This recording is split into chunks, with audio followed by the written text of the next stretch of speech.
Good morning, everybody. This is Morgan Denny, lead faculty for the Primary Care Division, here for the PT on Ice Daily Show. And man, what a strange day I'm sure it will turn out to be, because this week thus far has been very interesting.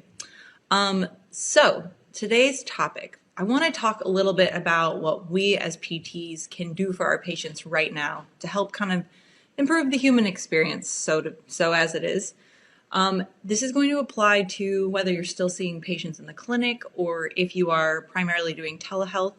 But here's a couple of things that I think are really important during this very interesting and highly stressful time to kind of keep in mind in terms of patient care. The first is stay honest and positive.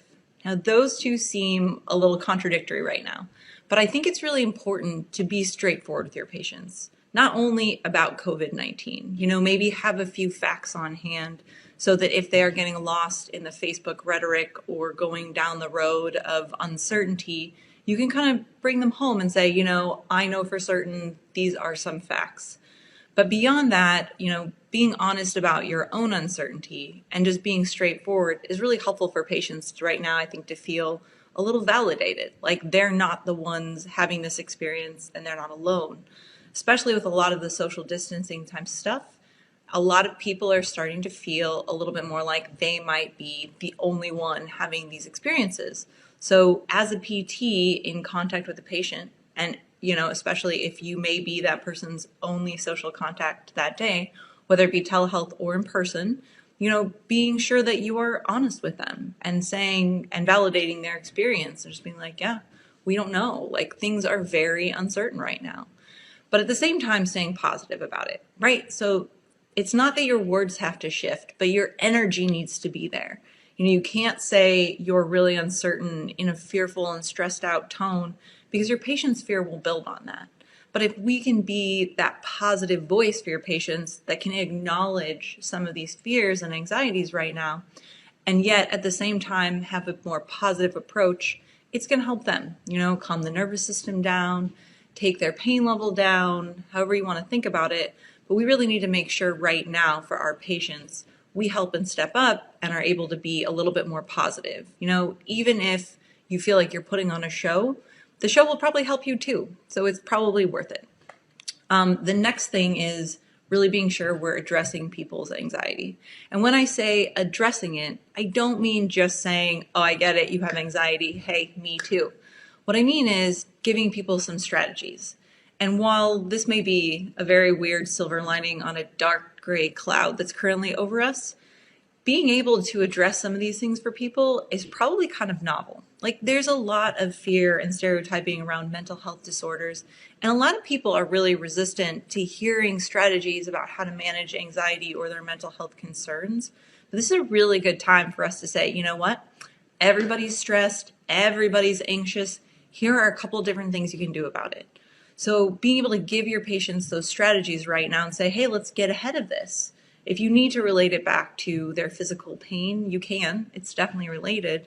But right now, as stress levels build and pain levels build and the world is kind of an uncertain place, it's really key for us as therapists to be able to step in and kind of give people strategies. So what are those strategies? Like, many of them are really common things that I think we as PTs do unknowingly, but we can help people with breathing exercises. Obviously, just regular exercise is a great stress reliever, obviously, from, our general background.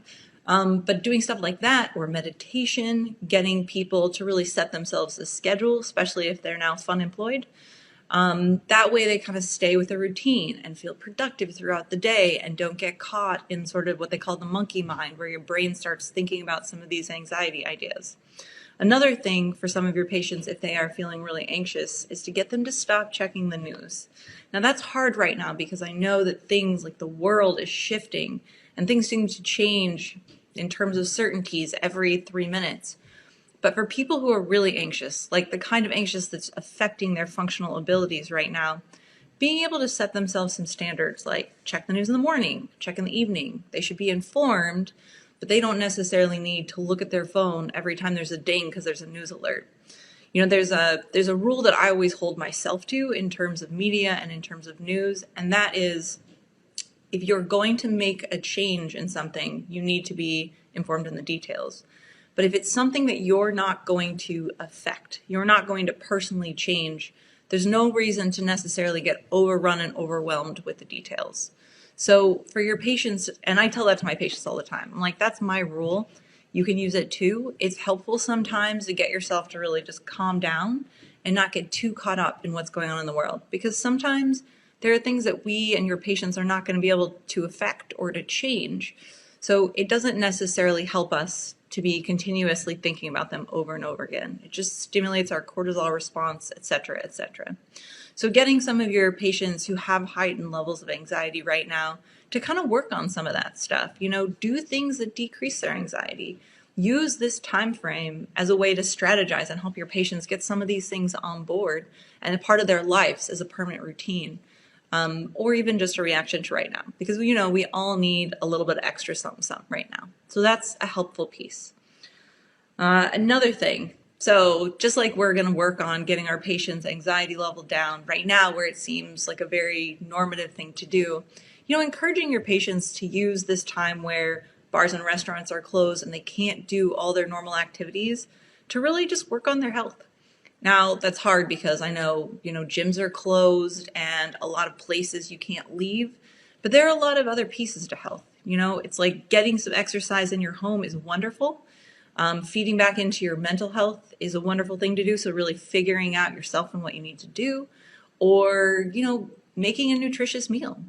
One of the things that I talked to the patient about today via computer magically was doing a cooking show. Go on YouTube and look up a cooking show, pick a nutritious meal and learn how to cook it in your home. But make that part of your new routine. Make it an excuse. We all have more time right now. So use some of that time to do a little bit of research. So if you're seeing patients, you can encourage them to do the same. Get out there, cook healthier meals, do some research, look into things that maybe your meal variety was missing, or work on that meditation you always thought you'd do, or get into yoga, like use the internet. There's so many resources out there on the internet. It's hard to say, I just can't, I don't know how. It's really all out there. Most of it's out there.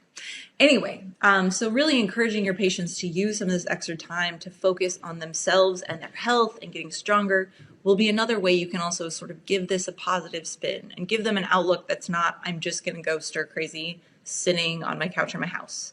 Don't sit on your couch in your house, stand and do air squats or whatever, right? So the next thing is stay in contact. Sorry, I keep looking down at my list over here. Stay in contact. One of the things that is going to be the hardest on people's physical and mental health is social isolation. As their physical therapists, your patients have come to rely on you for probably more things than you are aware of. When patients come to us, they come to us and they seek help with their pain, their lack of mobility, whatever. But as we become connected, as humans do, as we have a relationship, as we know about their kids and their Saturday, their dreams, their new date, whatever, people come to rely on that relationship for connection and for advice, all of those things. Don't lose contact with your patients.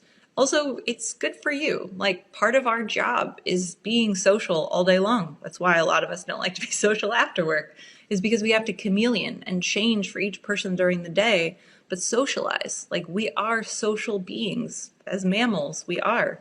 But being able to stay in contact with your patients can really help them to continue to feel connected. Not to mention, it's a smart business idea for when you open up again.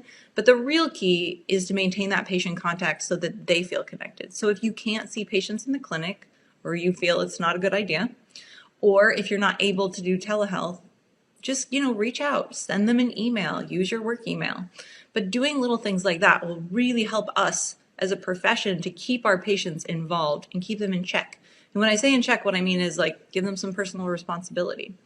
I had a patient last week who literally said, I want to do telehealth visits because I know that if I'm seeing you, no matter if it's virtual or not, I will do my exercises. I will stay consistent. And I think that's key. Like, I think there's a lot that physical therapists do for their patients that we don't necessarily catalog, but it's out there. And some of those things can really be continued without the actual in-person contact.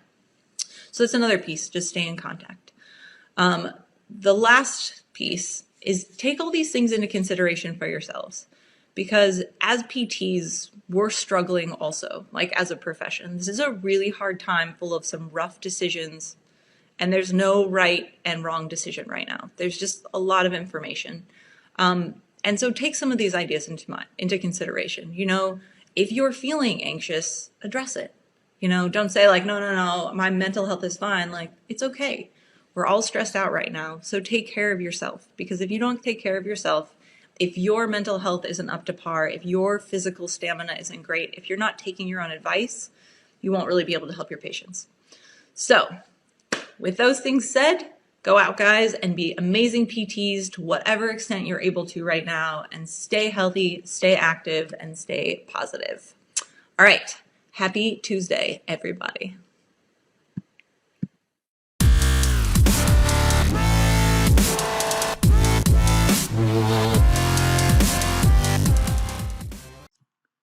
Hey, thanks for tuning in to the PT on Ice Daily Show. If you enjoyed this content, head on over to iTunes and leave us a review. And be sure to check us out on Facebook and Instagram at the Institute of Clinical Excellence. If you're interested in getting plugged into more ICE content on a weekly basis while earning CEUs from home, check out our virtual ICE online mentorship program at ptonice.com. While you're there, sign up for our Hump Day Hustling newsletter for a free email every Wednesday morning with our top 5 research articles and social media posts that we think are worth reading. Head over to ptonice.com and scroll to the bottom of the page to sign up.